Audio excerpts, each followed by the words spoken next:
wah-wah part. All right.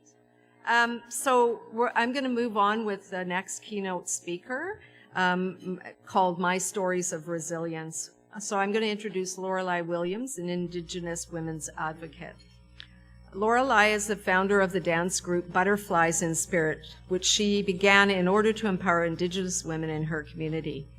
Beyond managing Butterflies in Spirit, Lorelei is the women's coordinator of the Vancouver Aboriginal Community Policing Centre. This nonprofit organization addresses Indigenous social justice issues and works to build stronger relationships between the Vancouver Police Department and the Indigenous communities. Lorelei also volunteers for the Missing and Murdered Indigenous Women Coalition in Vancouver, which is a diverse group of more than 25 urban community and political advocacy groups. Lorelei was voted as the Everyday Political Citizen of the Year for 2017, with other winners, for her work as a frontline missing and murdered Indigenous women's advocate. So I would like to bring Lorelei to the stage.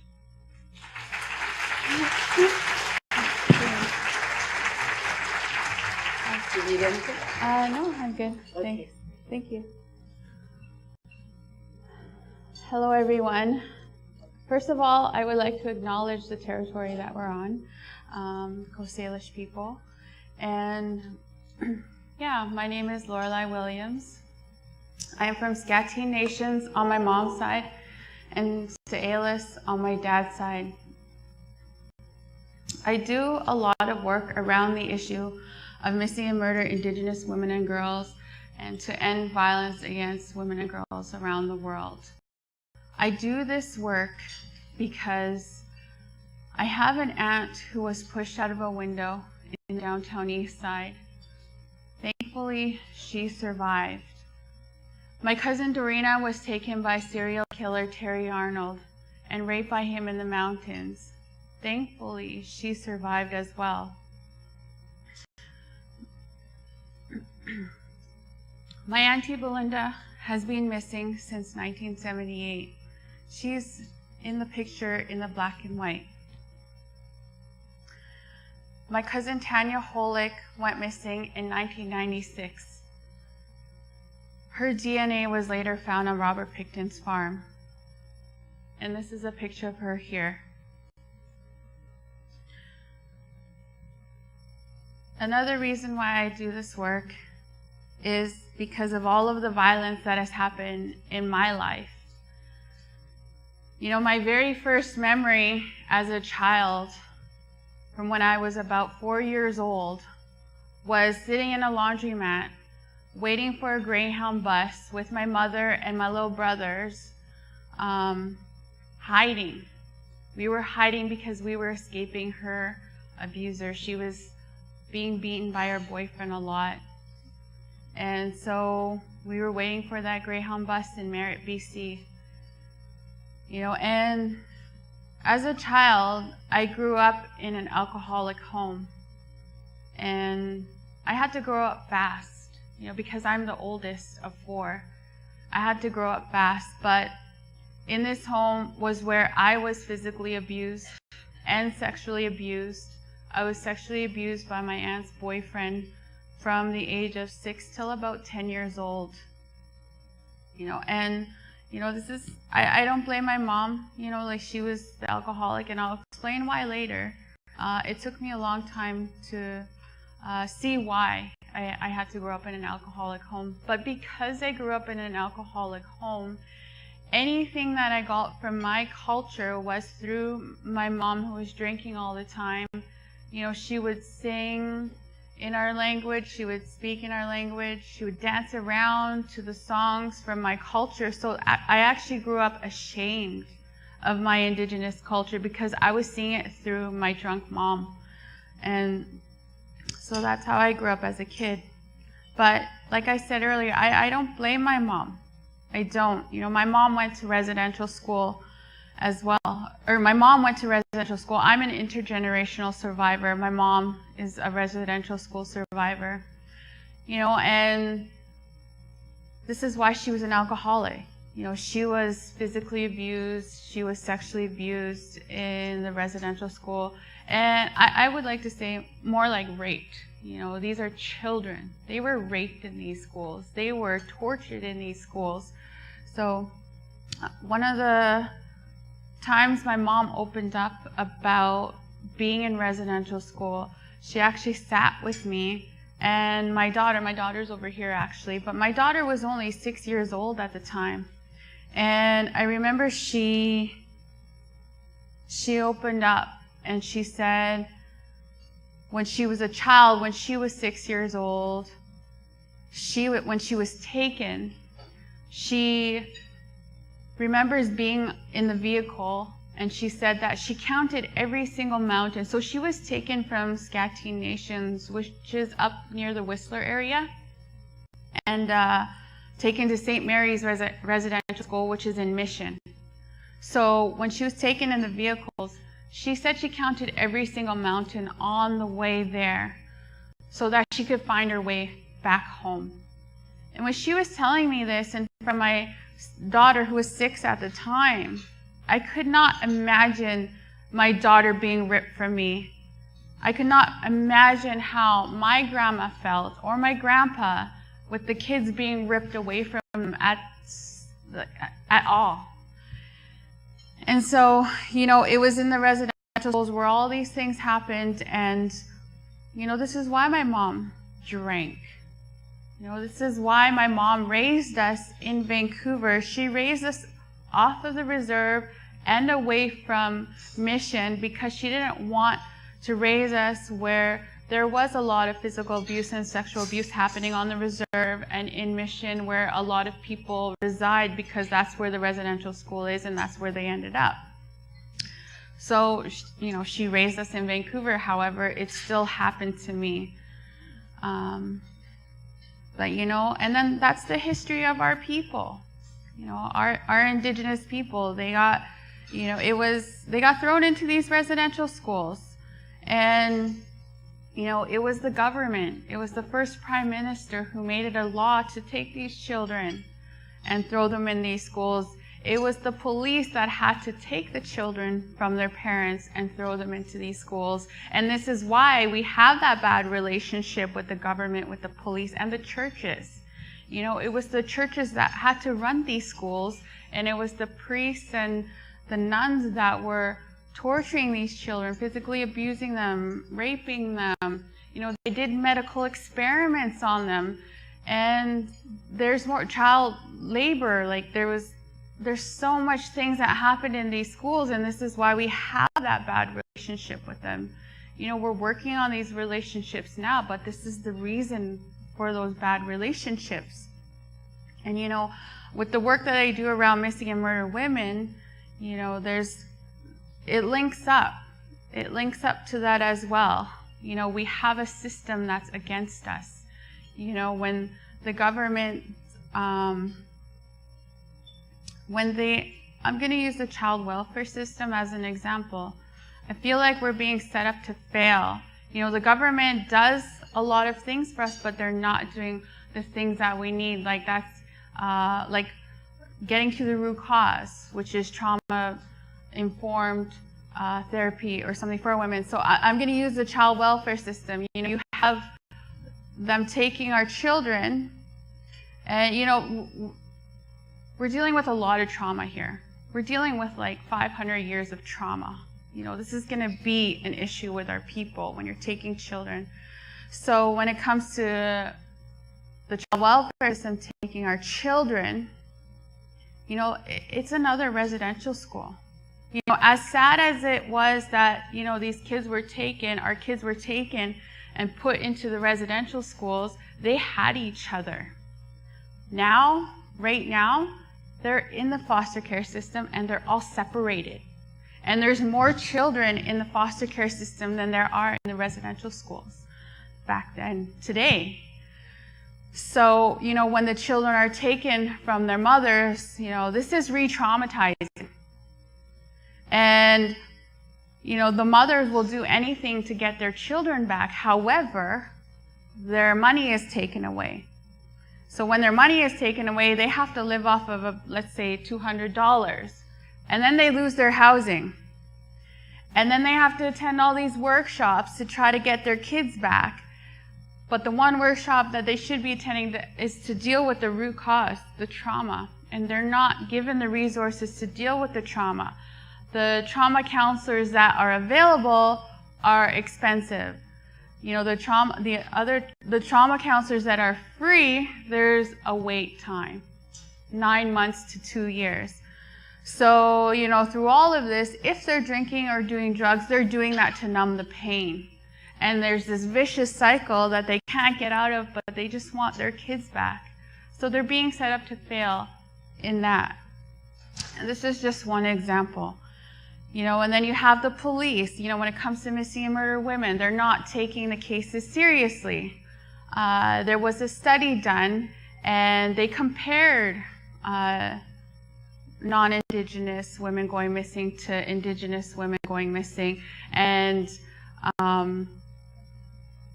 this has to do with the media.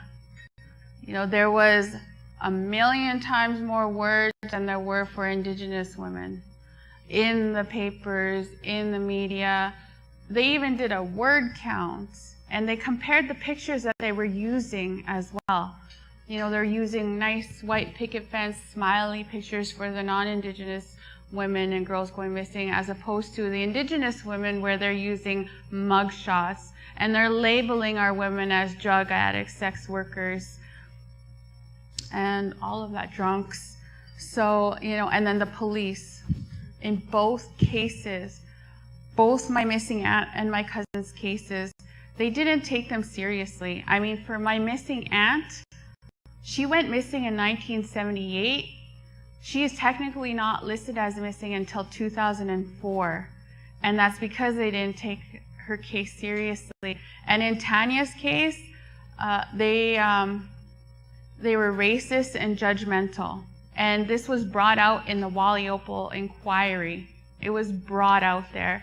It's there, the evidence is there. Thankfully, my aunt filed a complaint, and it was brought out in court how racist and judgmental they were towards my cousin's case. And the civilian clerk, Sandy Cameron, she actually closed my cousin's case 1 month after it was open.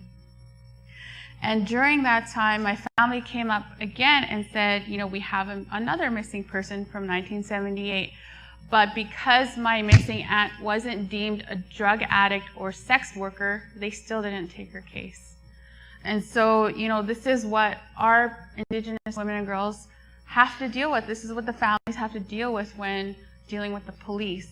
You know, I work at the Vancouver Aboriginal Community Policing Center, so I do a lot of work with the police. And it's a kind of weird position because of what has happened to us. But I feel like in my position, you know, like with my position, like we could keep fighting each other. We could keep bashing heads. But working with the police, I'm able to make sure that this doesn't happen to any other families.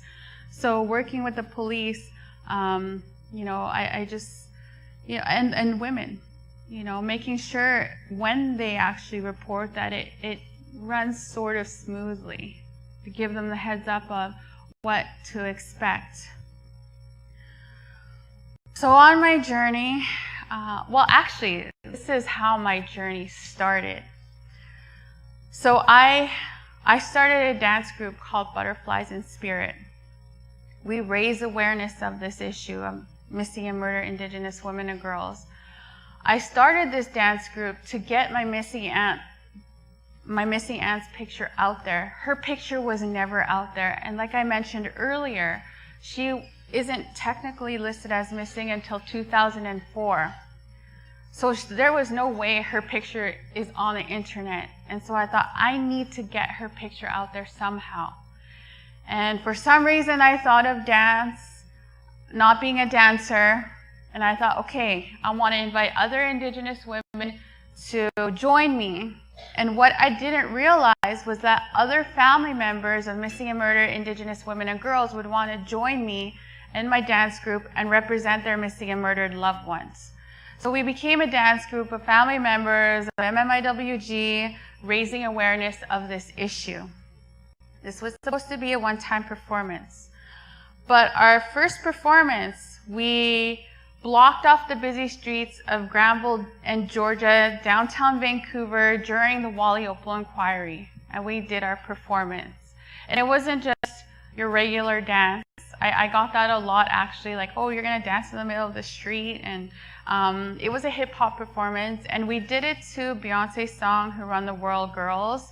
It was just an empowering song that it was just a song that I thought was empowering for women at the time. But yeah, we blocked the streets off.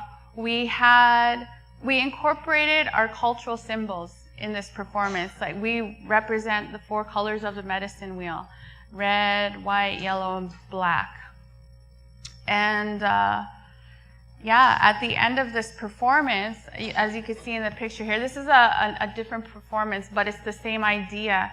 When we block the busy streets off, the family members who represented their missing loved ones stayed sitting up on the ground, because we wore, like, their pictures are on our t-shirts. They stayed sitting up so you can actually see their missing loved ones' pictures on their shirts. The family members who represented their murdered loved ones laid down on the ground, and they were covered by a sheet. And it looked like a bunch of dead bodies in the middle of the intersection. And this is how we sent a message to say, this is a huge issue in our country, and you need to pay attention to this. You need to know this. And that's where I started. It was supposed to be a one-time event, but we're here. That was on April 30th, 2012, our very first performance. Since then, we've performed across Canada, into the States, and we were invited to perform in Colombia. We performed in Colombia. We got invited to Bogota, Colombia, to perform at an International Women's World Peace event. And that was such an amazing experience. And I'll explain more about that. Actually, I have some pictures. Okay, so yeah, the picture on the left to you guys would be our second. This was a performance that we did that we didn't even plan on doing. This was on a farm.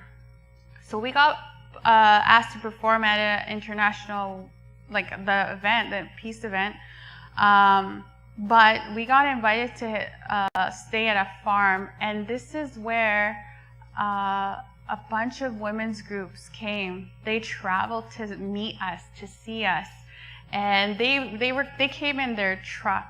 And I don't know if you know those trucks that they have in Colombia or Mexico, but they have the wood frames on it, and you could see people inside, you could see people hanging off of them. That's what they came in, and they were full, and people were on the outside of it hanging on, the women. And I was like, wow, they drove all that way to come see us. And they told me that some of them drove 8 hours. And I was like, 8 hours? How could they drive like that? So we thought, you know what, they drove all that way to see us, we need to do a performance for them. So that was that performance on the grass, on the farm. But yeah, like I said, we got to meet all these women's groups, and we told them our brutal history of residential school and colonization here in Canada. And they told us their stories of their massacres and everything, all the violence that's happening to them. And when we performed for them, they actually said that, they mentioned that, you know, when they advocate out there, they get killed for doing this type of work that I'm doing. They actually get killed out there. But they said through dancing, through art, through singing, this would be another way for them to advocate. They love the idea of butterflies and spirit, raising awareness of violence against women. So they said they wanted to do that there as well. And yeah, these are some of the members from my group. Billy, who represents her auntie, Georgina Papin, who was murdered on Robert Picton's farm as well. Miranda Johnson, who represents her missing cousin, Angeline Pete. And Lisa Monchelin, she joined us later on. And she represents my missing aunt. She joined us because her grandma could have been murdered. So that's why she represents my aunt, because she doesn't actually have a family member who was murdered or missing. But you know, still, it's common with our our Indigenous women and girls. And Lisa, she's actually a doctor. She's Dr. Lisa Monchlin. She is the first Indigenous woman to get her PhD in criminology in Canada. And she came out with her book called The Colonial Problem, and it's about the criminal justice system in Canada. And so here's just a few more pictures of us performing. That one performance is on Hastings, and actually the mayor, Gregor Robertson, he's actually in that picture. He's very tiny, but he's there. And this other performance, there was 10,000 people at the performance on the left, and that was one of the first times we actually danced in the rain. There's this weird thing with butterflies. Whenever it rains, it actually clears up before we have to perform. It's been weird that way. But that was the first time we had to dance in the rain. You could see I'm soaked there, but that was for, I can't remember that movement in January, but they have this movement across the world against Donald Trump, and I can't remember the name of it. It's not Me Too, it's a different one. But here's some pictures of us in Colombia. I was able to bring my children with me. I was grateful for that, to expose them to the world. And so, yeah, after starting Butterflies in Spirit, I started working in this field. My whole background before coming into this was tourism and business management. So I was actually on my way to getting my bachelor's degree in tourism and business management. But once I started my dance group, all these other opportunities came to me. And, you know, I knew I wanted to help people. I just didn't, I thought it was tourists that I wanted to help. And that's why I went on that journey. I lived in Japan. I could speak Japanese. I dream in Japanese. My daughter's name is actually Japanese. And so that was where I was going. But then when I started my dance group, all these other opportunities came. And so I started work, and I thought, it's Indigenous women and girls that I want to help. So I've been working in the field of, so I work at the Vancouver Aboriginal Community Policing Center right now. I am the women's coordinator there. I work with families of missing and murdered Indigenous women and girls. I work with women in violent situations. I work with women in the downtown east side. And I work with the police and try to build positive relationships between the community and the police, which is really hard considering our history. But I mentioned earlier why I do that. I also just started a new job October 30th. They're kind of stealing me from the policing center. I've been at the policing center for 5.5 years now. But WAVA, which is Women Against Violence Against Women Rape Crisis Center, I'm working there now as the Indigenous counselor. And so, yeah, on my journey, all these opportunities came to me.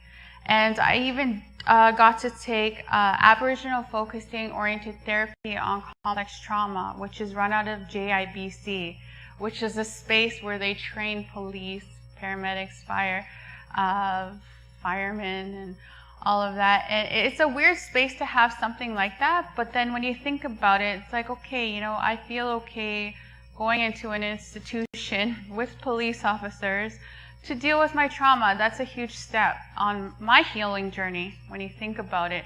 But that trauma course is amazing, and it has helped me on my journey, my healing journey, but also to be able to work with all of my clients who are dealing with trauma. And I'm also on the Missing and Murdered Women's Coalition, which was mentioned earlier, and we're more than 25 advocacy groups. There's lawyers, Jenny Kwan's on this coalition, Melanie Mark, lawyers, there's so many of us. And we put pressure on the government to make changes to help our women. And yeah, I've been on that since the Wally Opal inquiry. And so yeah, I actually just came back from Nova Scotia. So I actually got into an Indigenous women's leadership program. They chose 15 leaders, Indigenous leaders, women from across Canada, and I got chosen as one of them. So I just spent a month in Nova Scotia. I just got back October 29th, I believe, or 28th. And this is where this is where I don't want to say forced. I was told I have to work on my own project. I have to create my own project, and I have to do it all by myself, and it has to be my idea. And so when I went there, I was like, what do I want to do? I know I do everything around missing and murdered women, violence against women.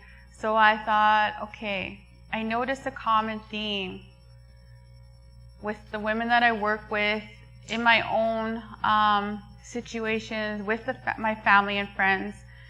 And, you know, I noticed that the information that I share with them, they wish that they had known the information that I was able to share with them at work. So something, I'll start with my own. I was in a violent relationship where I was abused physically. And this one time, I was being dragged down the street and by my leg, and I was able to kick the guy away, and he went tumbling, but so did my purse and my cell phone. And but I was able to get up, run away, and I ran to a gas station. I called my best friend, and she knew that relationship that I was in. She said, Lorelei, get in a cab, I'll pay for it. So I knew her number. I memorized her number. So I was thankful I had memorized her number. So this is something that I share with my clients. This is something I share with my family and friends who I know are in abusive relationships. Because the one thing that men go for, whether it be in domestic abuse or just attackers on the street, is they'll go for your phone so you can't call for your help. So I tell people to memorize, well, women, to memorize the number, memorize somebody's number, because if you're gonna have to call somebody, you need to know somebody's number. Because a lot of our women and girls, they won't call the police. This is just something that they won't do, which is understandable. So with the program in Nova Scotia, my idea is to create YouTube clips, short YouTube clips, to be able to share the information that I have. Because, you know, I wish, you know, with the women saying they wish they had gotten this information before, it would have helped them. I thought, how can I get this information to them? A lot of people are on YouTube. So I thought, okay, you know, super short clips. So I'm working on, I'm going to be working on YouTube clips actually later today. I'll be working on my first video. But it's going to be a series of like 6 or 7 videos to enhance women's knowledge of safety, increase knowledge of how to contact the police and report incidents, introduce simple tools that can enhance their safety. And so, like I explained earlier, memorize the number 911 and hide your phone, which it's too long to explain. Tips on reporting. You know, I've worked with a lot of women. I've helped them report. So I have a lot of tips that can help them with reporting. You know, resources. Like I mentioned earlier, when I was in that abusive relationship, I didn't think I was in an abusive relationship because I was never beaten to a pulp. You know, I was slapped here and there, dragged down the street, but I actually never thought that I was in an abusive relationship, and I didn't even know the emotional side of it. I didn't even know the emotional abuse part of it. So why would I go look for resources if I didn't think I was in an abusive relationship? And when you want to look for it, you don't really know where they are. So I want to do a video on resources and self-defense, little self-defense tips. With the Vancouver Police Department that I work with, they have an amazing self-defense workshop. I've come across several instructors, and so I want to do little clips with them as well, team up with them, partner with them. And and then my children. So I'm a single mom with 2 kids, and my daughter's over here right now. She's 13. But, on this journey, I'm trying to show them, educate them, trying to expose them to our cultures, their cultures, because they're part Cree, and they're from me too. Their dad is Cree. But because I feel like it's so important, our cultures were taken away from us in residential school. Our languages were taken away. And so I'm trying to expose them to that. It's really hard, like being in Vancouver in this city and not on our reserves around our people. But I'm trying, and our power is in our languages. Our power is in our cultures. So I want to expose them to it as much as I can. But on my own journey, they're with me whenever they can be. Sometimes they're like, I don't want to go to that event, but sometimes I'll drag them along. And the picture on the left is one. We blocked the streets off again, and so they were just sitting in the middle of the street having a freezy. But this is them with me on my journey. When my son, he was 4 years old, I brought him to an event that had to do with residential school. And we went home, and there was this big pole, and it had pictures of the kids in the residential school, and he asked about it. And so I explained it to him. I explained a little about residential schools to him, as much as I could to a 4-year-old, as much as I could to her when she was probably about 7 or 8. And we went home, and something came on with a teacher and a kid on the show, and he was like, is that residential school? And that showed me, he's a little sponge. He was taking in all the information. But another part of it is, one time he actually thought that his culture was missing and murdered Indigenous women and girls. And, this is because of the work that I do. And I was like, oh, no, that's not your culture. And so I had to explain that part of it to him. So my kids have been with me along this journey, and my daughter. So the pictures that are up there, she has led the Feb 14th Women's Memorial March. This is a huge march where thousands of people come every year on Feb 14th. And she's been able to lead that march a few times, and there she is, really tiny. I think she was about 7 or 8 there. But she had to put flower petals down, leading the march. And there she is again. I think she's 11 there. And yeah, she's there always representing with her shirt. She's wearing her sweater right now. But I just feel like it's important to show them, what's going on. And they're my life. So,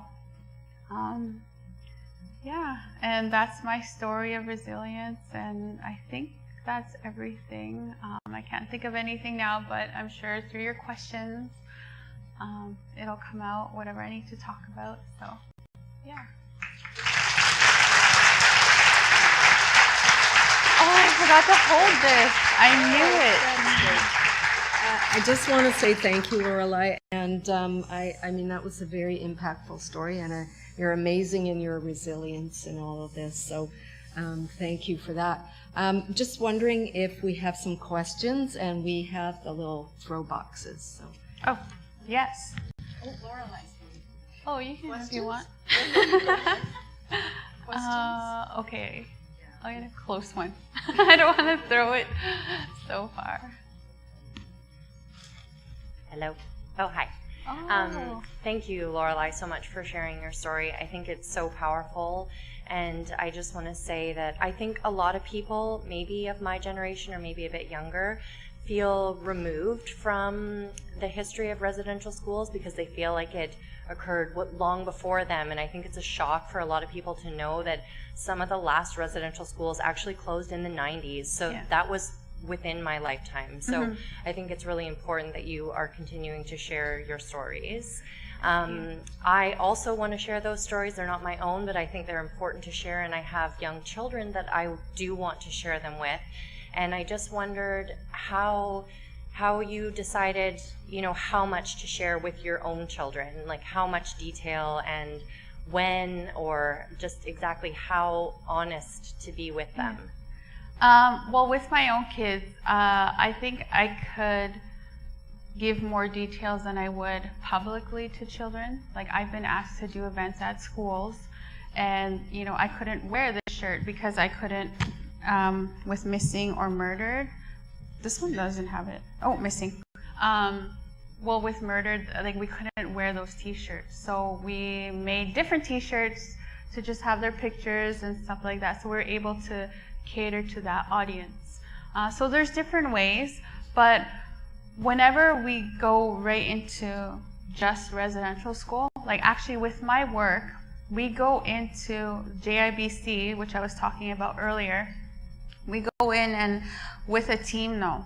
So there is myself, intergenerational survivor, another person who's an intergenerational survivor, Michael Jacko, who works with youth. I work with women, he works with youth. We go in with police officers, 2 police officers who are Indigenous and are intergenerational survivors as well. Sometimes it's one, sometimes they both can't come, but we come with elders as well who are survivors of residential school. We try to have 2, but sometimes we can only have 1. And then our police officer, who is non-Indigenous, Holly Christie, and my boss, executive director, who is an intergenerational survivor as well. We go into the police cadets in training and we tell them our history. We explain our history, and we explain to them that this is why they're going to come across some of our people, and the reasons why that they drink or they're doing drugs or the violence or any of that, and this is where it comes from. And so we're able to do that with that group, and we've done police officers who have been in the work for a while, and so that's how we expose them to the residential schools. But yeah, you're right. We get that a lot, actually. There's people out there saying, get over it. And it's like, our last residential school closed in 1996. That wasn't a long time ago. And this is like over 500 years of trauma and pain, right? So, well, the residential school started over 100 years ago, but then there's colonization and all of that, right? So that's a lot of trauma.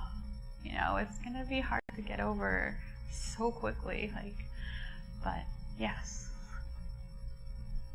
Thank you. Oh, there's over there. I see one over there. Oh.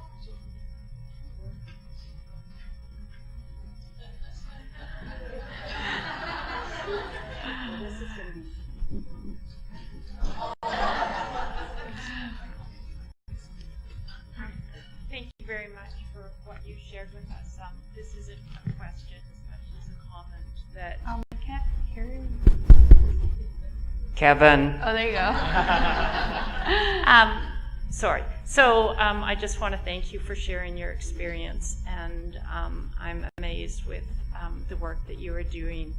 I just want to make sure that you understand your own strength and the mom that you are to your children, despite everything that's happening.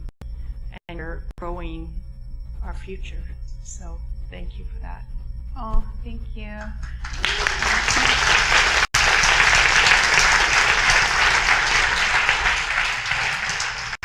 Thank you so much for that. Sometimes I don't know, but yeah, the reason why my thing is called Stories of Resilience is because a lot of people have told me that I have this uncanny resiliency, and I don't know where it comes from, honestly, and I don't know how I do this work, but there have been times that I wanted to give up, especially with the lateral violence that happens, that comes with this. But thankfully, I have I have a good support system. There's about 5-6 people that I can turn to when I have those moments where I'm just crying in tears. I can't do this anymore. It's hard. So anytime that happens, I call them, and they're ready for me all the time. And anytime I speak at an event, anytime I do any work with the media, I'm emotionally drained afterwards. I know that this is going to happen today, but I know this now. I recognize that. So I have ways to deal with it. I have ways to work with that. Self-care is number one. My elders. So yeah, I thank you for that. I think I also forgot to mention that my dance group, we've been invited to perform in Germany, Japan, Philippines, Guatemala, but it's just all about fundraising and getting there. So yeah, I don't know if there's any more questions. It doesn't look like it. Oh. How do you see the dance group? Okay, so recently we've kind of been turning down performances. Like, we were asked to perform on November 17th, end of the month, but I just got back from Nova Scotia, so we had to say no to some performances. My other butterflies are flying around too. My one butterfly is in Toronto for a few months. I have one in Africa. So we're kind of, we're not performing right now, but we will be. Like, we're with the few butterflies that are here right now, we're practicing. We're gonna do a new performance though, so yeah, like with the new, so that performance that you've seen on the screen, that was our first performance. Our second the performance that we're doing now, we've been doing the same performance for over 2 years now. And actually that performance, we do contemporary, hip hop, and traditional. So the contemporary piece of it is actually the missing and murdered women's spirits. It's their spirits, and the second part of it is hip hop, and that's us today, Indigenous women, and we're strong, we're here, we're showing that we're here right now. And then the last piece of it is the traditional piece, where our dancers, we're from across Canada. So we come out, like, in between the second piece of it and the third piece of it, we'll go to the back of the stage, we'll throw on our regalia from our different areas, and we'll come out together, and you could see all our different cultures, and then we'll dance our different dances. And this is where I was forced to learn the one and only dance that I know from my area.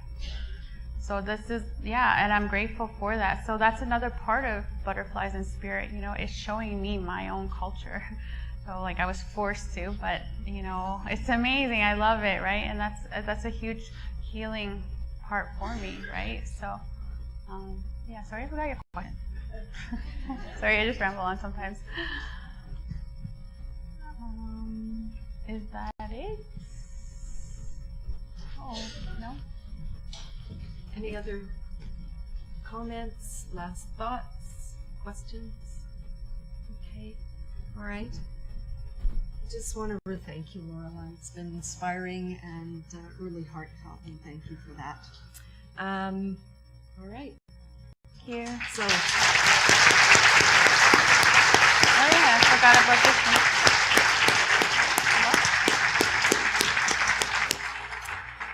all right, it's my job to move everybody to their next concurrent session, which is D, which starts at 1:05, and then